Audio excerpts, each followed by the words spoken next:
The people of the Middle East, like people everywhere, are seeking a chance to contribute and to have a role in the decisions that will shape their lives.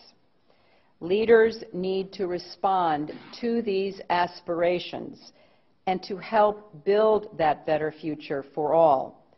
They need to view civil society as their partner, not as a threat.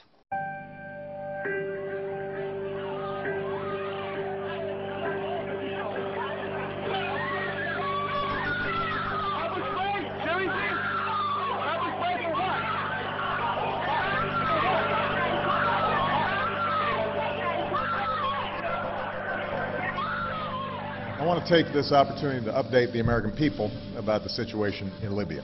Last month, protesters took to the streets across the country to demand their universal rights and a government that is accountable to them and responsive to their aspirations. But they were met with an iron fist. Freedom of assembly, freedom of expression, and freedom of the press. Come here. You want to get arrested or no? Are pillars of an open and inclusive society. There is a clear responsibility by the Egyptian government to hold accountable those responsible for these attacks.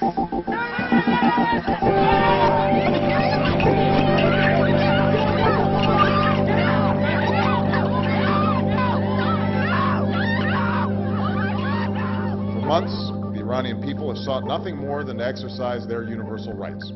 We call upon the Iranian government to abide by the international obligations that it has to respect the rights of its own people. We call for the immediate release of all who have been unjustly detained.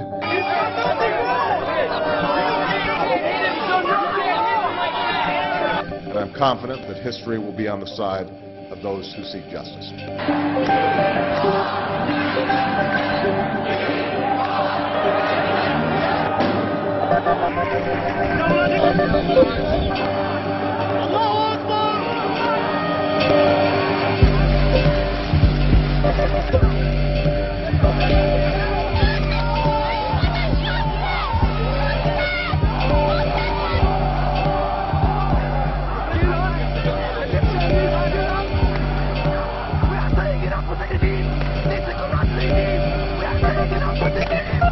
I will not stand by and just watch. I will not do it. So take me to jail right now, because I will not. After all that my parents gave me, I can do one thing for them and tell them that I would rather die than be quiet and watch everything that they worked for go away. When all of God's children, black men and white men, Jews and Gentiles, Protestants and Catholics, will be able to join hands and sing in the words of the old Negro spiritual. I'm not moving. I'm not moving. And I'm not moving. I'm a law student at George Washington University, and I'm not moving. I will go to jail tonight because it's not right. We are against violence, and we would call to account the Iranian government that is once again using its security forces and resorting to violence to prevent the free expression of ideas from their own people.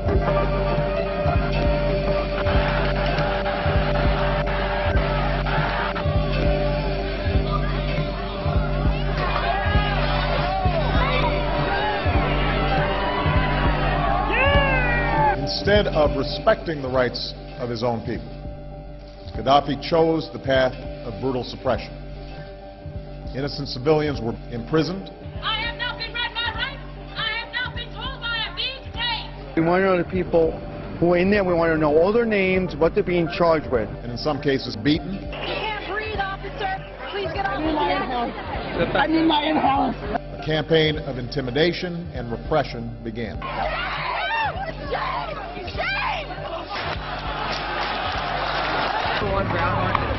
It is the responsibility of the government of Libya to respect the universal rights of their own people, including their right to free expression and assembly. What's his badge number? What is his badge number? Demonstrators have been beaten, attacked. It is absolutely clear that the Syrian government is running out of time. Each new depiction of the abuses of the police on the First Amendment, the more people will show up here in New York City, and the more waves of occupation will spread across this country.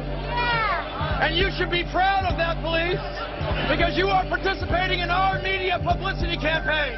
Thank you for attending. What is absolutely clear is that we are witnessing history unfold. It's a moment of transformation that's taking place because the people of Egypt are calling for change. They've turned out in extraordinary numbers representing all ages and all walks of life. But it's young people who've been at the forefront. A new generation. Your generation, who want their voices to be heard.